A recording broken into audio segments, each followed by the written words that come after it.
gonna be able to stop this. Halo, apa kabar guys? Welcome to Cinema Request.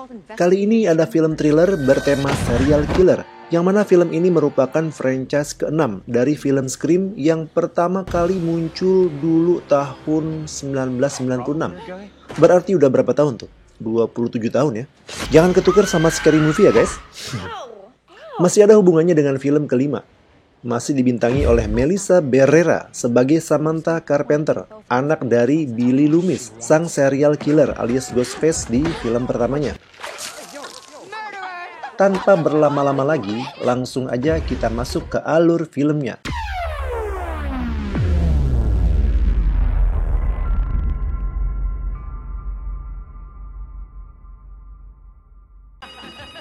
Film diawali dengan adegan seorang wanita cantik bernama Laura Crane, seorang profesor di bidang film yang sedang menunggu blind date-nya di sebuah restoran. Akan tetapi, Reggie, sang teman kencannya, kesasar. Dan lewat telepon dia meminta maaf karena dia baru di kota itu jadi nggak hafal jalan. Mereka terus berbicara lewat telepon sampai Reggie minta Laura melihat warna gedung restoran dari luar. Takutnya dikelewat. Dan dia keluar dari resto dengan harapan bisa ketemu Reggie yang lagi kebingungan. Hingga Reggie menjelaskan kalau dia sudah belok di gang yang benar. Tapi bukannya lihat Laura, malahan dia bilang ada seorang pria yang ngikutin dia di dalam gang. Person I'm looking at isn't waving, they're just staring at me. Oh shit, he's following me. I don't see anybody. Laura yang dengar teman kencannya panik, berusaha nyamperin ke dalam gang agar bisa ngebantu. Tetapi rupanya Laura kena jebakan Reggie yang muncul pakai kostum Ghostface dan Laura harus kehilangan nyawanya. Namanya adalah Jason Carvey. Sesampainya di asrama, Jason menaruh topeng Ghostface-nya di lemari dan membersihkan tangannya. Lalu Greg nelpon menggunakan modulator suara yang bisa merubah suaranya menjadi suara si pembunuh alias Ghostface. This is Greg, right? Who else would it be?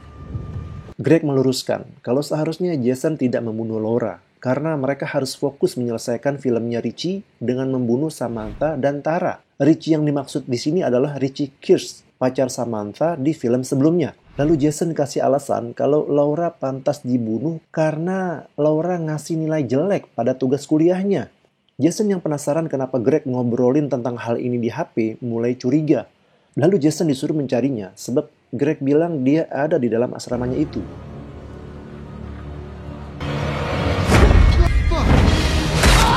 Rupanya Greg sudah mati terbunuh di dalam kulkas.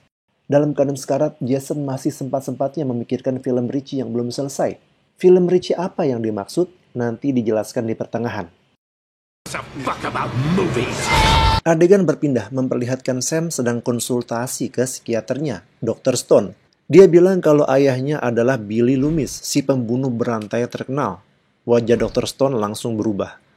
Lalu Sam cerita kalau dia membunuh Richie, pacarnya yang ingin membunuh dirinya dan adiknya Tara. Namun yang jadi persoalan adalah dia merasa hal itu benar untuk dilakukan. Mendengar hal itu, Dr. Stone langsung menghentikan sesi konsultasi tersebut karena dirasa dia harus melaporkan hal ini kepada polisi. Sam kesal, bukannya ngebantu malahan mau ngelaporin. Sam sampai di asrama. Dia bertanya kepada teman sekamarnya, Quinn, tentang Tara. Quinn bilang kalau Tara pergi ke pesta persaudaraan kampus. Sejak kejadian sebelumnya, Sam sangat protektif terhadap adiknya itu. Lalu Sam pergi mencari Tara. Di acara persaudaraan itu, kita akan bertemu dengan teman-teman Tara yang pernah selamat dari kejadian di film sebelumnya, yaitu adik kakak Chad dan Mindy. Yang mengkhawatirkan saat Tara kenalan dengan cowok yang baru dikenal dan mau ke kamar atas. Sam datang di saat yang tepat dan nyetrum itunya si cowok. Gimana rasanya itu? I'm just gonna tase you in the balls real quick. Tara yang setengah mabuk dan lagi naik libidonya merasa kakaknya terlalu protektif. Mereka keluar dari pesta dan ribut di jalanan ketika tiba-tiba beberapa cewek merekamnya sambil bilang Sam adalah seorang pembunuh. Sam merasa sedih karena kesan yang melekat pada dirinya itu. Sampai di asrama, Tara curhat pada Quinn tentang kakaknya yang overprotective. Quinn juga merasakan hal yang sama. Dia pernah kehilangan kakaknya yang meninggal dunia, lalu ayahnya jadi overprotective padanya. Sementara itu, Sam berada di bawah asrama bersama pacarnya, Danny Brackett. saat Chad memanggil dari atas agar Sam cepat naik ke atas. Rupanya berita kematian Jason dan Greg sedang muncul di TV. Dan yang bikin mereka kaget adalah ditemukannya berbagai kostum Ghostface di kamarnya. Sam langsung memerintahkan Tara agar siap-siap keluar dari kota itu. Tara yang kesal karena kakaknya Parno nggak mau secepatnya ninggalin kuliahnya, lalu dia minta Quinn menghubungi ayahnya yang seorang polisi. Rupanya ayah Quinn yang bernama Wayne adalah polisi yang menangani kasus pembunuhan Jason dan Greg. Dia meminta Sam datang ke kantor karena SIM-nya Sam ada di TKP. I'm afraid I need you to come down to the station. Sam dan Tara keluar dari asrama dan menuju ke kantor polisi dengan berjalan kaki. Lalu telepon masuk dari Richie yang mana Richie sudah mati. Sam mengangkat telepon dan bicara dengan si pembunuh. Who is this? Hello, Samantha. Sam dan Tara lari dikejar Ghostface. Mereka masuk ke minimarket. You got a problem here, guy? Hey! Sam dan Tara berhasil kabur saat polisi datang dan si Ghostface meninggalkan topeng di lantai. Mereka ada di kantor polisi. Detektif Wayne mengatakan bahwa DNA yang melekat pada topeng di asrama Greg dan Jason itu milik Richie Hitch, yaitu pacar Sam yang sudah mati. Detektif mencurigai ada orang yang dekat yang mau bunuh Sam karena SIM-nya ditemukan di TKP. Penyelidikan harus ditunda karena FBI mengambil alih kasus ini. Wayne bertemu dengan agen FBI itu yang ternyata adalah Kirby Reed yang pernah muncul di film kelimanya. Wayne menerima laporan kalau topeng yang ditemukan di toko adalah milik Charlie Walkers dan Jill Roberts, pembunuh di film Scream keempat. A few moments later. Akhirnya Sam dan Tara pulang, tetapi di luar kantor polisi sudah banyak wartawan. Dan mereka bertemu dengan Gail Weathers yang muncul dari film pertamanya. Hubungan antara mereka bertiga kurang bagus, karena Gail selalu muncul mengejar berita dan terkesan hanya mementingkan keperluannya saja. Adegan berpindah ke rumah Dr. Stone. Rupanya Dr. Stone juga menjadi target Ghostface yang menyatroninya di waktu siang hari. Dan si Ghostface mengambil berkas Sam.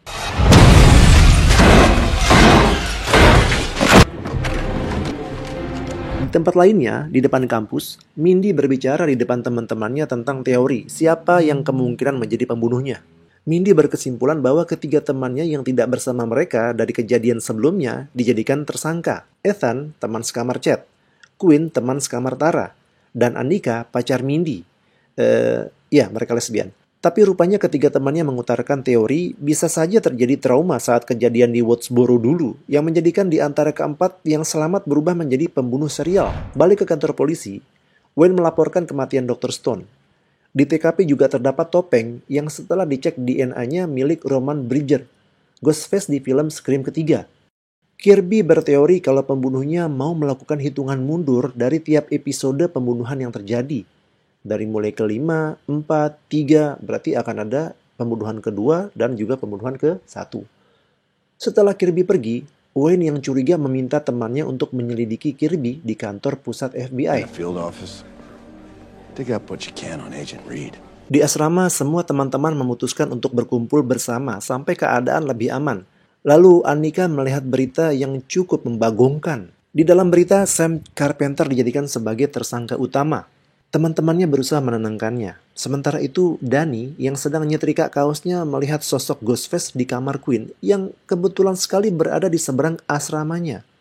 Danny berusaha memberitahu tetapi suaranya nggak kedengeran. Lalu dia berusaha nelfon Sam yang ditolak oleh Sam karena sedang diolok-olok. Yang lainnya karena baru aja ngaku kalau dia pacaran dengan Danny. Lalu Danny share foto Quinn yang sedang diserang oleh Ghostface. Semuanya kaget dan bingung mau melakukan apa. Sebab nggak disangka Ghostface udah ada di dalam asrama itu. Tara dan Chad ngibrit kabur keluar asrama. Sementara lengan Mindy teriris dan perut Annika ditusuk. Sam berhasil menghajar si psikopat, lalu mereka berlari masuk ke dalam kamar. Danny membantu dari seberang dengan cara mengelurkan tangga agar mereka bertiga bisa nyebrang ke kamar Danny. Satu persatu mereka nyebrang. Tapi pas giliran Annika, sialnya Ghostface berhasil masuk dan...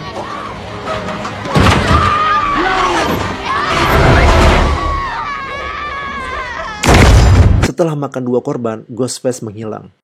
Pagi harinya, polisi sudah datang ke TKP. Terlihat Ethan datang kebingungan, dan Chad nyamper sambil marah dan menduga bahwa Ethan lah pelakunya. Tapi Ethan mengatakan bahwa semalam dia bersama 100 orang lainnya lagi belajar. Detektif Wayne keluar sambil bersedih karena Quinn anaknya jadi korban keganasan si Ghostface. Wayne dikeluarkan dari kasus ini, tapi dia berjanji akan balas dendam. Gale datang menawarkan perdamaian kepada Sam dan Tara, lalu dia mau memberi informasi tentang kasus ini. Tidak lama Kirby datang dan mereka semua bersama-sama pergi menyelidiki petunjuk dari Gale. A few moments later. Mereka berada di sebuah gang di belakang deretan gedung. Gale menjelaskan kalau dia berhasil mendapat info bahwa Jason dan Greg adalah bocah kaya dan mereka menyewa gedung menggunakan nama palsu. Mereka masuk ke sebuah gedung bioskop tua yang dirubah menjadi seperti museum Ghostface. Jubah, topeng, senjata yang dipakai mulai dari kasus pertama sampai terakhir ada di situ. Ada kemungkinan mereka berdua berhasil membayar polisi korup agar bisa mengambil barang bukti di kantor polisi demi membangun tempat itu. Sam melihat jubah paling tengah yang diberi kaca, yang tidak lain dan bukan merupakan jubah dari ayahnya, sang Ghostface pertama. Lalu Sam melihat ayahnya di kaca, sedang berbicara kepadanya. Mungkin ini yang ditakutkan Sam sehingga dia harus konsultasi kepada psikiater. Get ready to slice up more motherfuckers. Lalu Wayne punya ide. Hanya saja Gale dilarang ikut karena dia adalah seorang wartawan. Idenya adalah menjadikan Sam dan Tara sebagai umpan di siang hari di tempat keramaian agar Ghostface nelpon dan Kirby bisa melacak teleponnya. Dan karena Wayne ditarik dari kasus ini, menjadikan operasi ini tidak mendapat bantuan dari pihak kepolisian. Dan benar aja, psikopat itu menelponnya. Setelah dilacak, rupanya posisinya berada di apartemen Gale. Sam dan Tara bergegas pergi dan karena Wayne lelet, mereka berdua meninggalkannya. Sementara itu, Gale sedang berada di apartemen mewah miliknya bersama pacarnya. Ketika tiba-tiba, dia mendapat telepon dari si Ghostface. Dipshit in the mask. I'm gonna be able to stop this.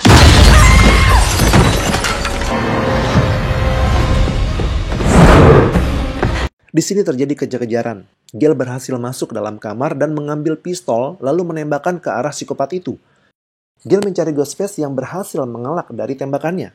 Dan di saat cukup lama pembicaraan lewat telepon berlangsung, Gale menutup teleponnya dan menelpon balik sehingga ketahuan di mana Ghostface bersembunyi.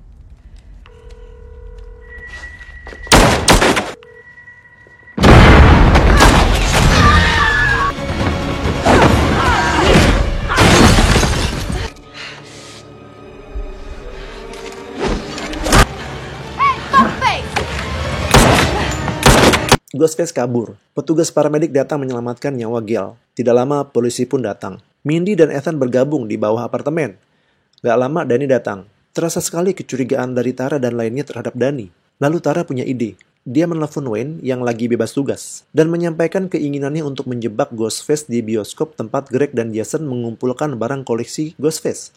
A few moments later. Mereka memutuskan naik kereta api bawah tanah yang ramai dengan orang menggunakan kostum. Nggak dijelasin keterangannya apakah saat itu Halloween, kenapa hampir tiap malam banyak orang pakai kostum gitu. Mindy dan Ethan ketinggalan kereta, dan mereka menyusul di kereta selanjutnya. Tetapi di kereta yang ditumpangi Sam, banyak sekali orang memakai topeng, terutama topeng Ghostface. Dan entah kenapa, lampu di dalam kereta itu suka berkedip, kayak lampu di pos ronda depan rumah. Nggak jauh beda dengan kereta yang ditumpangi Mindy dan Ethan, banyak orang pakai kostum Ghostface di sana. Tapi masa iya mereka mau dibunuh di depan banyak orang? Ya nggak sih? Ya nggak? Mereka harus melewati sekitar 10 stasiun lagi sebelum sampai di tujuan.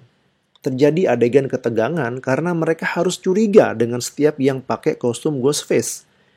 Mindy mencari posisi di ujung gerbong agar bisa memantau keadaan, di mana dia melihat 2 orang tidur dan satunya lagi khusyuk dengerin musik. Tapi di sebelah kanannya nggak dikasih lihat ya, ini ada orang apa nggak. Mindy ngerasa posisinya aman, kalau ada Ghostface mendekat dia bisa teriak. Tetapi intensitas lampu berkedip lebih sering dan ada satu Ghostface berdiri menghadap ke arahnya. Tiap kali lampu berkedip, si Ghostface itu agak mendekat. Dan terjadi padam lampu yang cukup lama.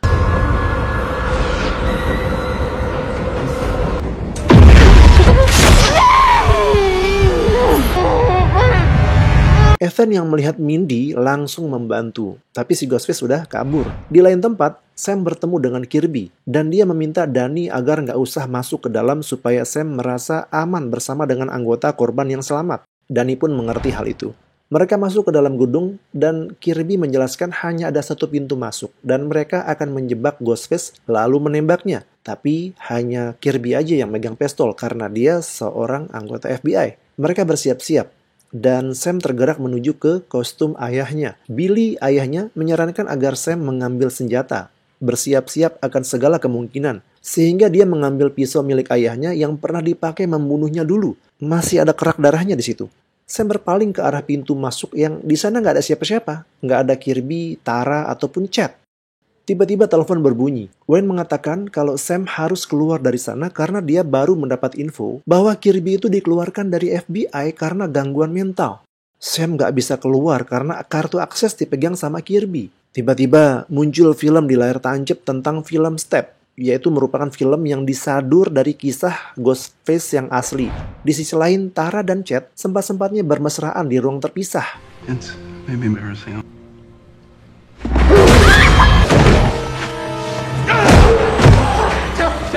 Bang Chad berhasil menjatuhkan psikopat itu, tapi kok ditinggalin, Bang?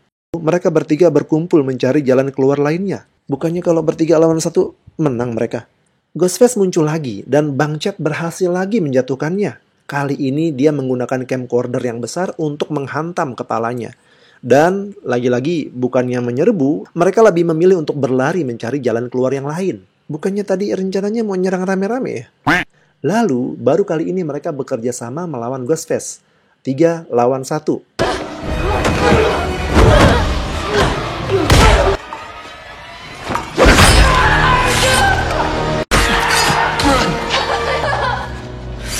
Sam dan Tara berlari, namun mereka terjebak dan nggak ada jalan keluar.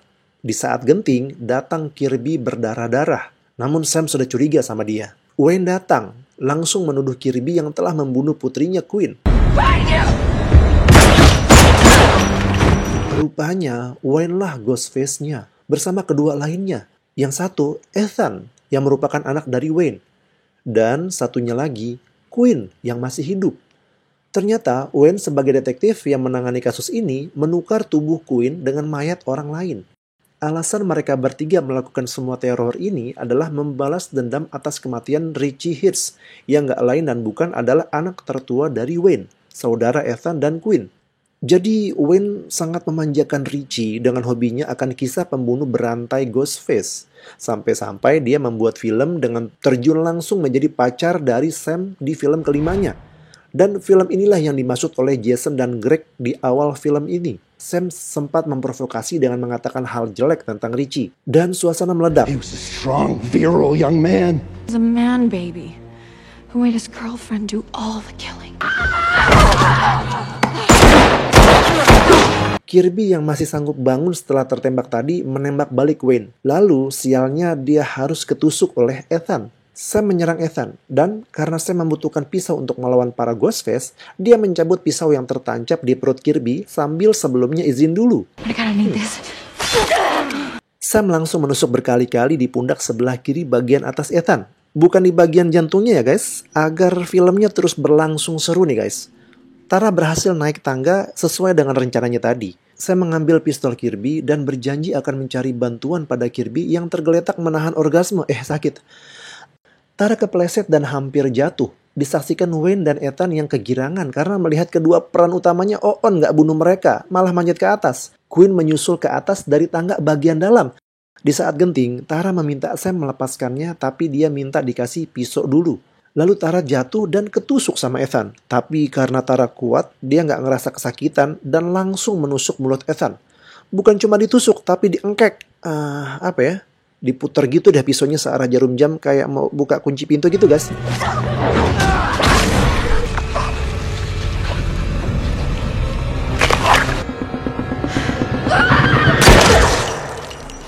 Bapaknya ada di belakang Queen, kirain di bawah tadi. Sam menarik pelatuknya dan pelurunya habis.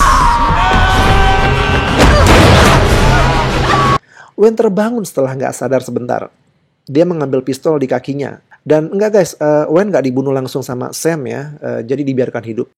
Wayne nggak menemukan Sam dan Tara di situ, tapi nggak lama kemudian Sam nelfon pakai modulator suara gaya Ghostface. Hello, Detective Bailey. I got one question for you. Nah, kini Sam meneror Wayne dengan maksud agar jangan sampai Wayne mati begitu aja. Dia harus merasakan rasanya diteror seperti korban-korbannya yang lain. Sam berpakaian Ghostface dan menusuk berkali-kali Wayne. But you did fuck with our family, so... Lalu mereka berdua duduk sejenak, kelelahan serta saling menguatkan ikatan adik dan kakak. Ketika tiba-tiba, I'll be in your life, but only as much as you want me to be.